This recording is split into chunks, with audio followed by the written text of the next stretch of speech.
बिस्मिल्लाहिर्रहमानिर्रहीम। अस्सलाम वालेकुम नाज़रीन, आप यूट्यूब चैनल देख रहे हैं। मैं इमरान खान हूँ। आज बड़ा इंपॉर्टेंट दिन है। अदालत में इमरान खान साहब के केसेस लगे हुए हैं और सबसे इम्पॉर्टेंट केस जो है वो है, बड़े अरसे के बाद इमरान खान साहब को मौका मिल रहा है कि उनकी जो वकला की टीम है वो बात कर सके जाके अदालत में, हाई कोर्ट में, कि उनका केस लगाया जाए अल-कादर यूनिवर्सिटी वाला।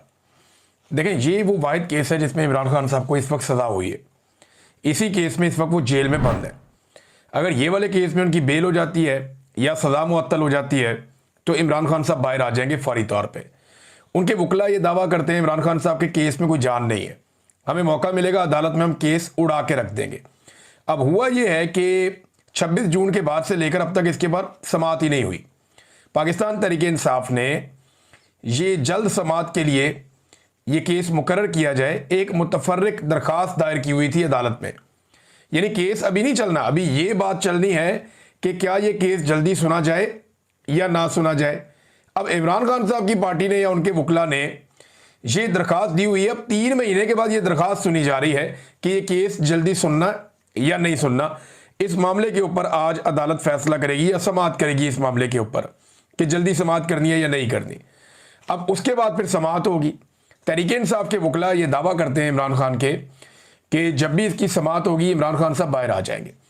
लेकिन मुझे नहीं लगता कि इस वक्त जो मिलिट्री एस्टेब्लिशमेंट है वो इमरान खान साहब को छोड़ना चाहेगी, ऐसे बज़ाहिर दिखाई नहीं दे रहा। उसका जो बड़ा रीज़न है वो ये है कि आर्मी चीफ की एक्सटेंशन का मामला है नवंबर में, वो नहीं कोई रिस्क लेना चाहेगी। इमरान खान जैसा लीडर बाहर आ जाए जिसकी अवाम में इतनी मकबूलियत और इतनी ताकत है कि वो जिस तरफ चलाएगा अवाम उस तरफ चल पड़ेगी। उसने जेल से बैठ के एस्टेब्लिशमेंट को बदतरीन शिकस्त दी और वो इलेक्शन जीत गया वन साइडेड। वो बाहर होगा तो क्या करेगा, ये उसका खौफ तो है इन्हें।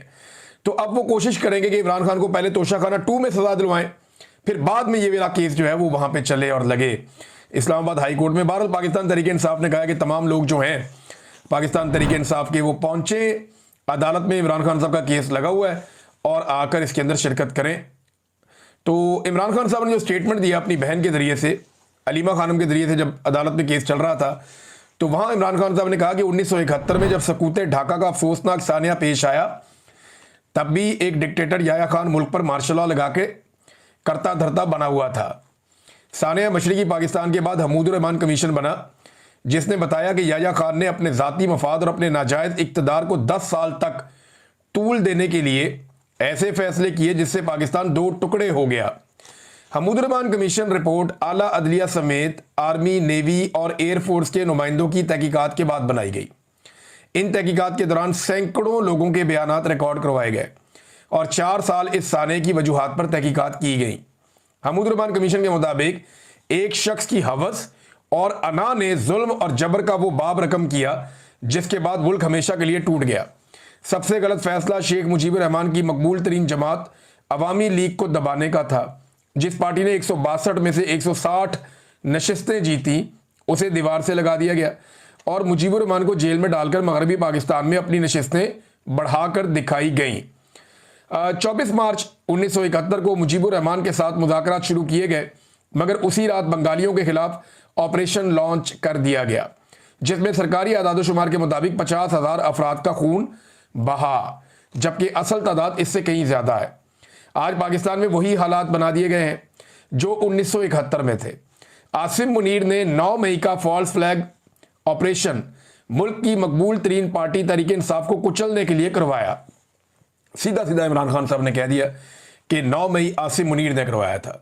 ये अब बड़ा स्ट्रेट अवे आ गए इमरान खान साहब आसिम मुनीर साहब के ऊपर, हेड ऑन ले लिया उन्होंने। इससे पहले वो ये कहते थे इमरान खान साहब के, बताएं ये फॉल्स फ्लैग ऑपरेशन था। इमरान खान साहब ये कहते थे कि इसके पीछे कौन है, सीसीटीवी जिसने चुराई है वही इसके पीछे है। तो ये इमरान खान साहब पहले कहते थे, लेकिन अब उन्होंने साफ कहा कि आसिम मुनीर ने 9 मई का फॉल्स फ्लैग ऑपरेशन मुल्क की मकबूल तरीन पार्टी तहरीक इंसाफ को कुचलने के लिए करवाया। 2 रातों में तहरीक इंसाफ से मुंसलिक 10,000 से ज़ायद लोगों को गिरफ्तार किया गया। ये कैसे मुमकिन था कि 10,000 लोगों को 2 रातों में बगैर तहकीक गिरफ्तार कर लिया जाए। इसके बाद पार्टी को कुचलने का सिलसिला शुरू हुआ।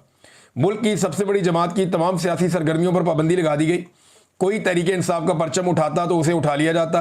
हमारे उम्मीदवारों और उनकी फैमिलीज को अगवा किया गया, हमसे हमारा इंतखाबी निशान तक छीन लिया गया, मगर अवाम ने 8 फरवरी को बाहर निकलकर इस सारे बयानिए को ज़मीन बोस कर दिया। 8 फरवरी इनकलाब का दिन था, जब लोगों ने जुल्म के निज़ाम के खिलाफ वोट दिए और तहरीक इंसाफ को 2/3 अक्सरियत दिलवाई। कमिश्नर पिंडी ने जब ज़मीर की आवाज़ पर लब्बैक कहा, इंतखाबी धांधली का पर्दा चाक किया और 50-50 हज़ार वोटों की धांधली का एतराफ़ किया, तो धांधली के जुर्म में मुलविस कुव्वतों ने उनके ज़हनी तवाज़ुन बिगड़ने का भोंडा बयानिया बनाकर उन्हें गायब कर दिया। इनका आज तक किसी को मालूम नहीं, लेकिन हम उन्हें भूलने नहीं देंगे। 9 मई के असल मुजरिम वही हैं जिन्होंने CCTV फुटेज चुराई है। अब इसी 9 मई को बहाना बनाकर जो नशिस्तें हमारे पास बची हुई थी, वो नाजायज़ 10-10 साल की सजाएं देकर हमसे छीनी जा रही हैं। बेशर्मी की इंतहा यह है कि एजाज चौधरी की सीट छीन कर इलेक्शन हारने वाले राणा सनाउल्लाह को दे दी गई। ये सब सजाएं बिल्कुल नाजायज़ हैं। 2-2, 4-4 करके बेशर्मी से हमारी नशिस्तों पर कब्जा किया जा रहा है। इसीलिए हमने ज़िमनी इंतखाबात का बाइकआउट किया है, क्योंकि वो फिर ये नशिस्तें चोरी कर लेंगे और इस इलेक्शन में हिस्सा लेना इन जाली सजाओं को मानने के मुतरादिफ होगा। मैं कौमी असम्बली की कमेटियों से इस्तीफ़ा पेश करने वाले तमाम मुराद से दस्तबरदार होने वाले सबको खराज तहसीन पेश करता हूँ और हदायत देता हूँ कि अब सेनेट में भी ऐसा ही किया जाए। मैं कुछ दिन तक अपने आइंदा लाएअमल का ऐलान करूँगा। फिर इमरान खान साहब ने ऑपरेशन के बारे में बड़ी खुलकर बात की है। उन्होंने कहा ऑपरेशन बंद होना चाहिए और ANP को गैर मकबूल किया गया था इसी तरह एक ऑपरेशन करके, सिर्फ बैरूनी कुव्वतों की खुशनुदी के लिए अपने ही लोगों के खिलाफ फौजी ऑपरेशन से हालात बेहतर होने की बजाय मजीद बिगड़ते हैं। एक तरफ हमारे सिक्योरिटी फोर्सेज वाले और दूसरी तरफ भी हमारे अपने शहरी मारे जाते हैं। अपनों को मारने से हमेशा दहशतगर्दी में इजाफा होता है। हमारी जानिब से अफगानिस्तान और पाकिस्तान में जारी ड्रोन हमले फौरी बंद होने चाहिए।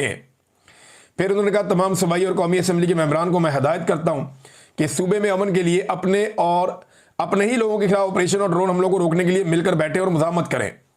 ये इमरान खान साहब ने कहा। फिर अफगानिस्तान के बारे में इमरान खान साहब ने बताया कि उन्हें बड़ी तकलीफ है जिस तरह उनको निकाला गया वहाँ से, और फिर उन्होंने कहा कि आसिम मुनीर एंटी तालिबान लॉबी को खुश करने के लिए ये सब कर रहा है और जहाँ जंग नहीं है वहाँ जानबूझकर जंग नाफिज कर रहा है।